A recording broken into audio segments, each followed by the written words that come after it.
Hello everyone, welcome to my channel Wangxian fan fiction explanation.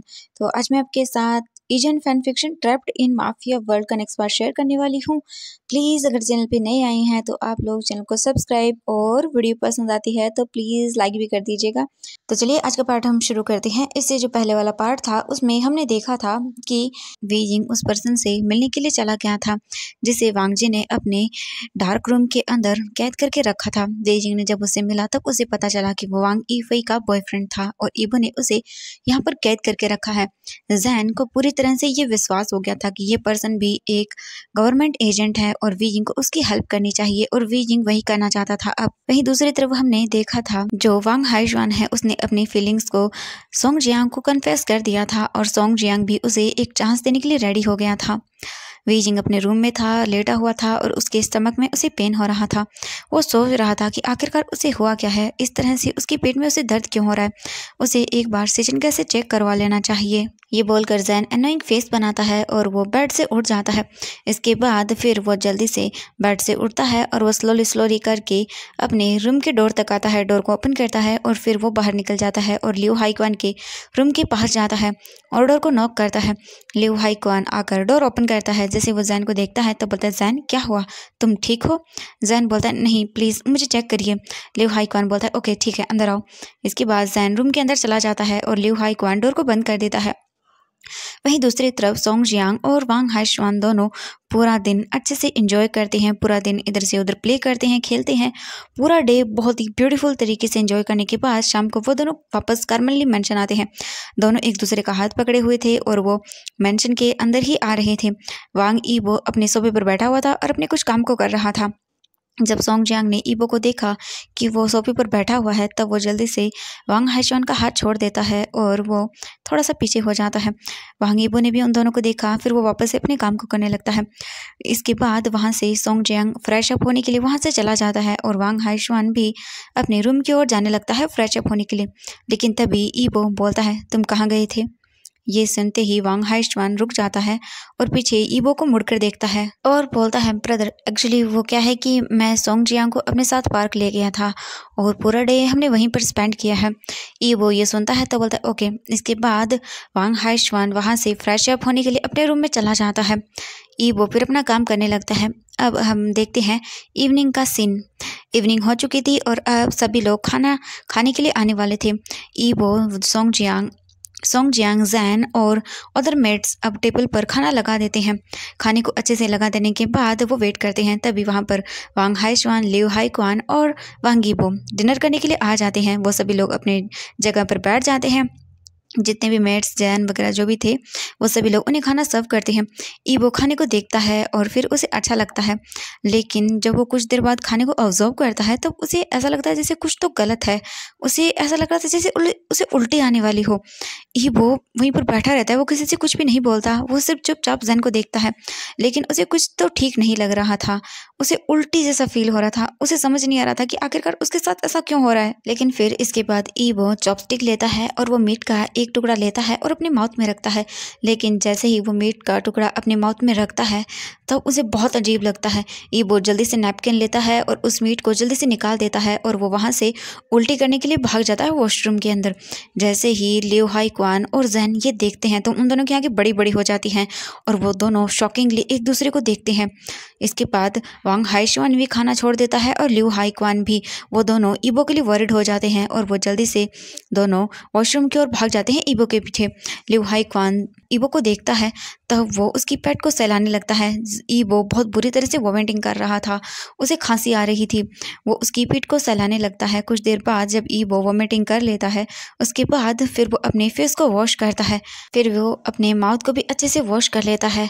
फिर वो अपने pale face के साथ लियो हाईक्वान को देखता है। लियो हाईक्वान ईबो को देखता है और बोलता है, ईबो क्या तुम्हें अभी भी उल्टी जैसा महसूस हो रहा है?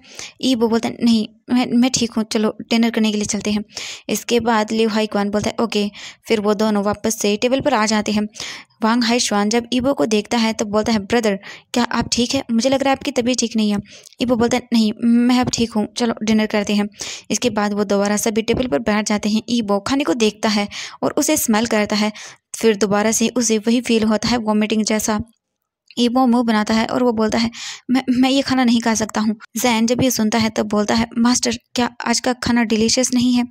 ईबो जैन को देखता है और बोलता है नहीं ऐसी बात नहीं है, खाना बहुत अच्छा है लेकिन मैं ही ठीक नहीं हूँ, मेरी तबीयत ठीक नहीं है, मैं अपने रूम में रेस्ट करने जा रहा हूँ, तुम मेरे लिए लेमन जूस बना दो। ये बोल कर ईबो अपनी चेयर से उठता है और वो अपने रूम में चला जाता है। वांग हाइशवान जब ये सुनता है तो बोलता है लेमन जूस, लेकिन ब्रदर को तो कभी लेमन जूस पसंद नहीं है, ये आज ब्रदर को हो क्या गया है। लिu हाई कौन बोलता है शायद उसे कुछ खट्टा खाना होगा। वांग हाइशवान जब ये सुनता है तब वो अनोइंग फेस के साथ बोलता है मेरा ब्रदर भी ना आज एकदम बिल्कुल प्रेग्नेंट लेडी की तरह बिहेव कर रहा है। फिर ये बोलकर वो अपने खाने पर कॉन्सेंट्रेट करता है। ये सुनते ही लिu हाई कौन और जैन दोनों एक दूसरे को देखते हैं और फिर वो दोनों गल्प करते हैं। इसके बाद जैन डाइनिंग टेबल से जो ईबो का खाना था वो सर्वेंट को दे देता है क्योंकि खाना वेस्ट नहीं किया जा सकता है इसीलिए। इसके बाद जैन फिर वापस किचन में जाता है और वो 2 नींबू लेता है और फिर वो ईबो के लिए नींबू का जूस बनाता है। इसके बाद वो उस नींबू के जूस के अंदर सीक्रेटली 2 स्लीपिंग पिल्स डाल देता है और फिर उस ट्रे में रखता है और ईबो के रूम की ओर चला जाता है। जैन जाते हुए सोचता है नहीं ये नहीं हो सकता, ये इम्पॉसिबल है, मुझे इसके बारे में हाईक्वान गेगे से पूछना होगा, उन्हें ज़रूर पता होगा, ये इम्पॉसिबल है। तभी जैन वांग ईबो के रूम के सामने आ जाता है। जैन डोर के सामने खड़ा होता है और वो डोर को नॉक करता है। ईबो आता है और वो डोर को ओपन करता है। इसके बाद जैन बोलता है मास्टर आपके लिए लेमन जूस मैं लेकर आया हूँ। ईबो बोलता है ओके जाओ और टेबल पर रख दो। ईबो बोलता है और फिर वो वापस वहाँ से आगे चला जाता है। जैन चुपचाप रूम के अंदर आता है और वो जूस को टेबल पर रख देता है। जैन ईबो को देखता है और बोलता है मास्टर क्या आप अब ठीक हैं, मतलब मेरा मतलब है आपको क्या अभी भी डिजीनेस और वॉमिटिंग जैसा फील हो रहा है। ईबो बेड पर जाकर बैठ जाता है। फिर वो जैन को देखता है और बोलता है मुझे कुछ दिनों से वॉमिटिंग जैसा और डिजीनेस जैसा फील हो रहा है, मुझे चक्कर आ रहे हैं बार बार, मुझे समझ नहीं आ रहा मेरे साथ ऐसा क्यों हो रहा है, मेरे साथ मूड स्विंग्स हो रहे हैं, मुझे कुछ भी समझ नहीं आ रही, ये अनबिलीवेबल है, पता नहीं ऐसा क्यों हो रहा है। जैन ईबो के पास आता है जूस का ग्लास लेकर और बोलता है मास्टर आपको एक बार हाईक्वान गेगे से अपनी जांच करवानी चाहिए, ये नॉर्मल सिम्टम्स हैं, आपको टेंशन लेने की ज़रूरत नहीं है। ईबो फिर जूस का ग्लास लेता है और वो उसे पीने लगता है। ईबो जूस का ग्लास ख़त्म करता है और वो बोलता है लेकिन मेरे साथ ऐसा कैसे हो सकता है, मैं तो हमेशा से ही अच्छा खाना खाता हूँ, मैं हमेशा से ही पौष्टिक खाना खाता हूँ और मैं एक्सरसाइज भी करता हूँ, मेरी हेल्थ ख़राब कैसे हो सकती है। जैन बोलता है इट्स ओके, कोई बात नहीं, ये नॉर्मल है, आप जल्दी ही ठीक हो जाएंगी, आप चिंता मत करिए। ईबो फिर खाली जूस का ग्लास जैन को दे देता है। जैन जूस का ग्लास ले लेता है। तभी अचानक से ईबो को चक्कर आने लगते हैं। ईबो जैन को देखता है और उसके सामने सब कुछ ब्लरी हो जाता है। ईबो जैन को ही देखने लगता है। फिर वो अपना एक हाथ जैन की ओर आगे बढ़ाता है। जैन स्माइल करता है और तभी ईबो बेहोश होकर बेड पर गिर जाता है और अपनी आइज़ को बंद कर लेता है। जैन फिर जल्दी से जाता है, वो खाली जूस का ग्लास ट्रे में रखता है और फिर वापस से ईबो के पास आता है और ईबो को देखता है और फिर बोलता है मास्टर मास्टर, और वो अपना हाथ भी ईबो के आगे लहराता है, लेकिन कोई भी उसे प्रतिक्रिया नहीं मिलती है। तो जैन समझ जाता है कि ईबो पूरी तरह से गहरी नींद में सो चुका है। इसके बाद जैन कुछ सेकंड तक ऐसे ही ईबो को देखता रहता है। फिर वो अलमारी को देखता है और फिर वो अलमारी के पास जाता है और उसे ओपन करता है और वो ईबो के डॉक्यूमेंट्स को ढूंढने लगता है। तभी ईबो को वहाँ पर 6 फाइल नज़र आती हैं। जैन उन्हें देखता है तो उन पर कुछ इनलीगल वर्क्स और डॉक्यूमेंट्स थे जिनके, और वहाँ पर कुछ ईबो की प्रॉपर्टीज़ के बारे में भी लिखा हुआ था। जैन इन्हें देखता है तो वो जल्दी से अपना फ़ोन निकालता है और वो इन सभी की पिक्चर्स को अपने फ़ोन में कलेक्ट करने लगता है। जैन इस फ़ोन से इन पिक्चर्स को कहीं भी नहीं सेंड कर सकता है क्योंकि ये फ़ोन जो है वो गार्ड की तरह उसे दिया गया है, इसीलिए। इसके बाद जैन की नज़रें कुछ और डॉक्यूमेंट्स पर जाती हैं। ये ईबो के लिए बहुत ही इम्पोर्टेंट थी, ये बहुत ही ज़्यादा इम्पॉर्टेंट डॉक्यूमेंट्स थे। तो जैन सोचता है क्यों ना वो इन डॉक्यूमेंट्स को सीधा ही ले ले, मतलब फ़ाइल ही ले ले। अगर वो ये करेगा तो फिर वांग इफ़ी ज़्यादा खुश हो जाएंगी हार्ड कॉपी पाके। तो जैन बहुत ही ज़्यादा सोचता है और फिर वो डिसाइड करता है कि हाँ उसे यही करना चाहिए। इसके बाद जैन उस फाइल में से जो इम्पोर्टेंट पन्ने थे, पेजेस थे, उन्हें निकालता है और अपने क्लॉथ के अंदर छुपा लेता है अच्छे से, ताकि अगर कोई देखे भी तो उसे पता न चले। तभी अचानक से ईबो एक डीप ब्रीथ लेता है। ये देखते ही जैन का हार्ट तो मानो जैसे फेल ही हो गया था। वो जल्दी से बेड की ओर देखता है तो ईबो अपने फेस को टर्न करता है और वो अपने हाथ पैरों को अच्छे से बेड पर फैलाता है और लेट जाता है। और वो अपने पेट को शेक करने लगता है। ईबो को बहुत ही ज़्यादा स्वेट आने लगता है। जैन को तो एक सेकंड के लिए ऐसा लगा जैसे वो पकड़ा ही गया होगा। ईबो नींद में बोलने लगता है, नहीं नहीं प्लीज़ मुझे मुझे मत मारो, नहीं मेरी माँ को छोड़ दो, नहीं प्लीज़ छोड़ दो उसे, नहीं प्लीज़ ऐसा मत करो। जैन जब ये देखता है तब वो ईबो के पास आता है और देखता है ईबो को। ईबो नींद में ही चिल्ला रहा था, नहीं प्लीज़ ऐसा मत करो, मत मारो, प्लीज़ मेरी मॉम को मत मारो, छोड़ दो प्लीज़, नहीं मुझे मत मारो। जैन जब ये देखता है तब वो ईबो के लिए बहुत ही वरिड हो जाता है और वो जल्दी से बेड के ऊपर आता है। फिर वो ईबो को बेड के बीच में लेटाता है अच्छे से। तभी ईबो कसकर जैन का हाथ पकड़ लेता है। जैन जब ये देखता है तो वो कुछ भी नहीं करता है। इसके बाद ईबो फिर अपने दोनों हाथों को जैन के अराउंड रैप कर लेता है और उसे कसकर पकड़ लेता है।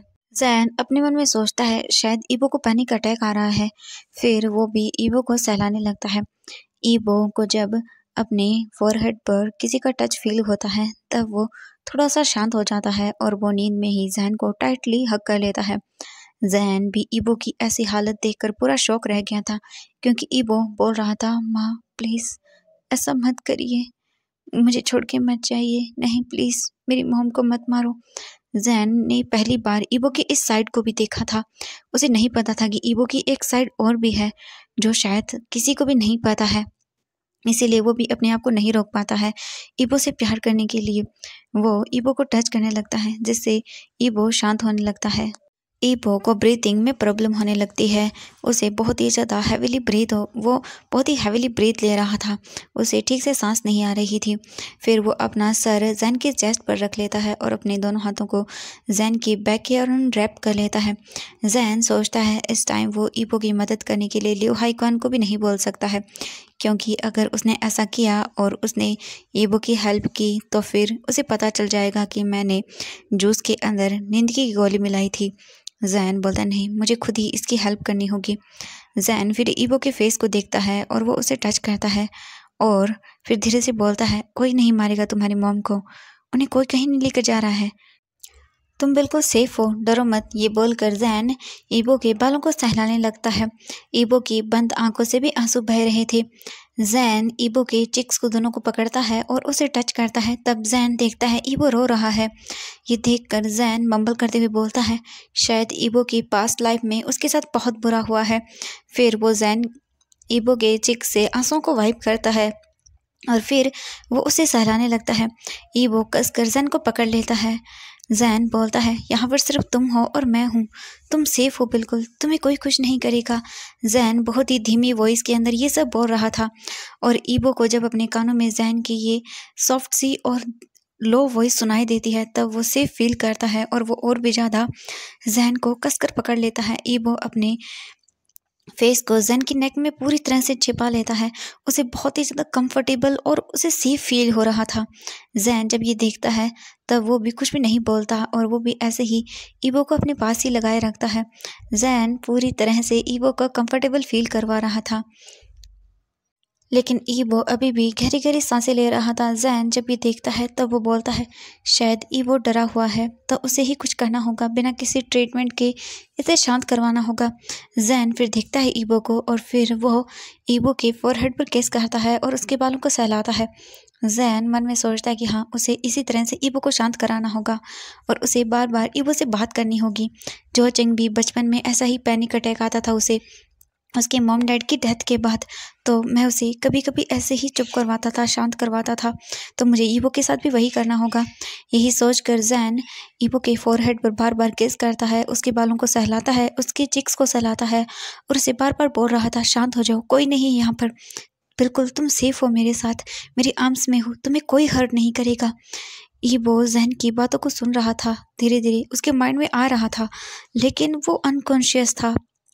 तभी ईबो धीरे से मुंबल करता है और बोलता है, जैन जैन क्या ये तुम हो? जैन जब ये सुनता है तब वो बोलता है कि हाँ, ये मैं हूँ, शांत हो जाओ, तुम चिंता मत करो, तुम्हें कोई भी हर्ट नहीं करेगा, मैं तुम्हें किसी को भी इजाज़त नहीं दूंगा हर्ट करने की।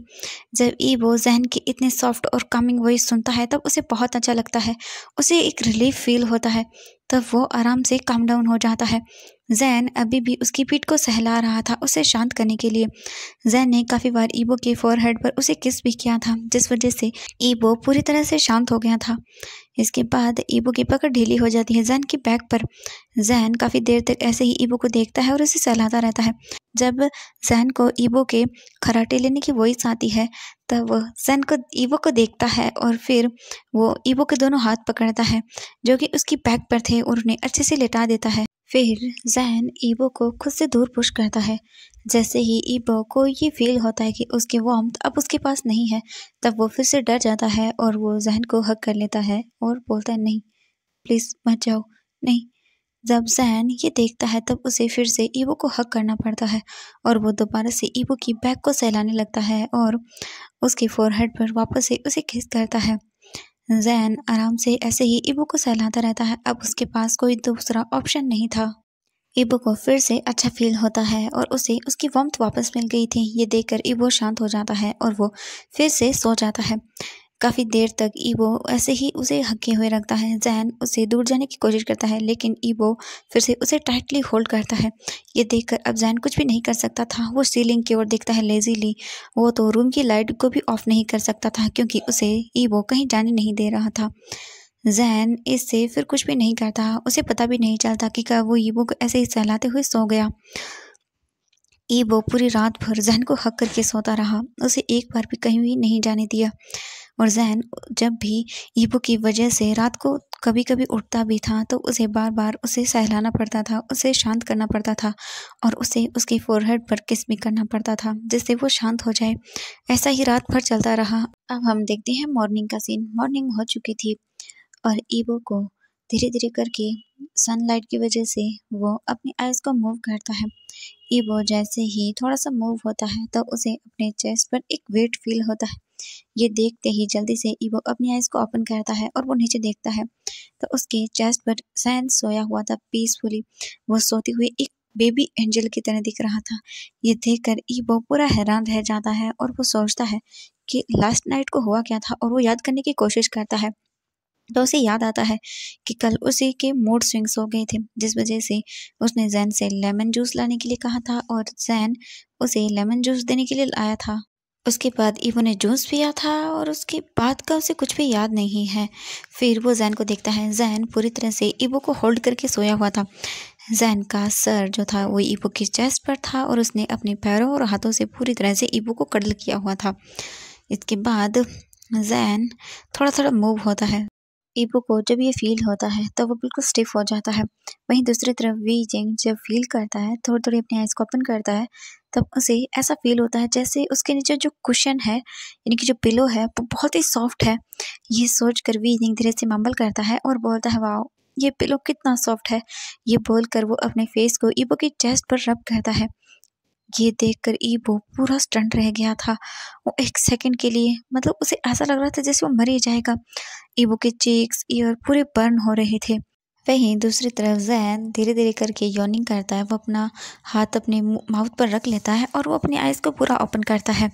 तभी उसे धीरे धीरे याद आता है लास्ट नाइट की चीज़ें। जैसे ही उसे याद आता है तब वो धीरे से अपने सर को ऊपर करता है। तब उसे अचानक से वांग ईबो की हार्ट बीट सुनाई देती है। जैसे ही जैन ये सुनता है तो उसकी आंखें बड़ी बड़ी हो जाती हैं और वो अपने सर को ऊपर करता है और देखता है तो उसने अपना सिर ईबो के चेस्ट पर रखा हुआ था। ये देखते ही जैन गल्प करता है और वो ईबो को देखता है जो कि उसे पहले ही देख रहा था। जैन का माउथ ओपन हो जाता है ये देखकर और वो फिर अपने फेस को नीचे कर लेता है और उठकर बेड पर बैठ जाता है।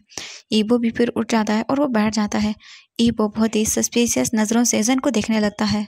इसके बाद ईबो एक कोल्ड वॉइस में जैन से पूछता है, तुम मेरे रूम में क्या कर रहे हो? जैन जब ये सुनता है तब वो अपने फिंगर से खेलने लगता है और उसे याद आता है कि कल किस तरह से ईबो को पैनिक अटैक आ रहा था और वो किस तरह से डर रहा था। जैन बोलता है, वो कल आप बहुत ही स्ट्रेंज बिहेव कर रहे थे। मुझे लगता है कि शायद आपको पैनिक अटैक आया था, इसलिए मैंने सोचा कि मैं आपकी हेल्प कर दूं। जब मैं आपकी हेल्प करने के लिए आया तब आपने मुझे टाइटली होल्ड कर लिया, मुझे हग कर लिया और मुझे जाने भी नहीं दिया। तो फिर मैंने बस आपका ख्याल रखा और आप नींद में बार बार बोल रहे थे, नहीं प्लीज़ मुझे हर्ट मत करो, मेरी मॉम को हर्ट मत करो। और मैंने बस आपका ख्याल रखा। ईबो जब ये सुनता है तब वो ज़ैन को देखता है और फिर उसे नाइट की चीज़ें याद आती हैं कि हाँ, जब उसने हग किया था तब उसे एक वार्मथ फील हुई थी और उसे अपने फोरहेड पर किसी का किस भी फील हुआ था। ईबो फिर जल्दी से अपने फोरहेड को टच करता है तो वहाँ पर अभी भी उसे किसेस फील हो रहे थे। ये देखते ही ईबो ज़ैन को देखता है और उसे मतलब वो अपनी फीलिंग्स को बिल्कुल भी कंट्रोल नहीं कर पा रहा था। वो सोचता है कंट्रोल करने के बारे में, लेकिन वो नहीं कर पा रहा था। ईबो ज़ैन से पूछता है, क्या तुमने मेरा ख्याल रखा था? ज़ैन अपना सिर हमें हिला देता है। तो एवरीवन, आज के लिए बस इतना ही। मिलते हैं नेक्स्ट पार्ट में। तो आपको क्या लगता है इसके पीछे एक राज है? ईबो की तबीयत खराब होना और वॉमिटिंग आना? आपको क्या लगता है? क्या कुछ सच में रॉन्ग है या फिर ज़हन सच में कुछ छुपा रहा है? तो एवरीवन, आज के लिए बस इतना ही। मिलते हैं नेक्स्ट पार्ट में। Bye bye everyone.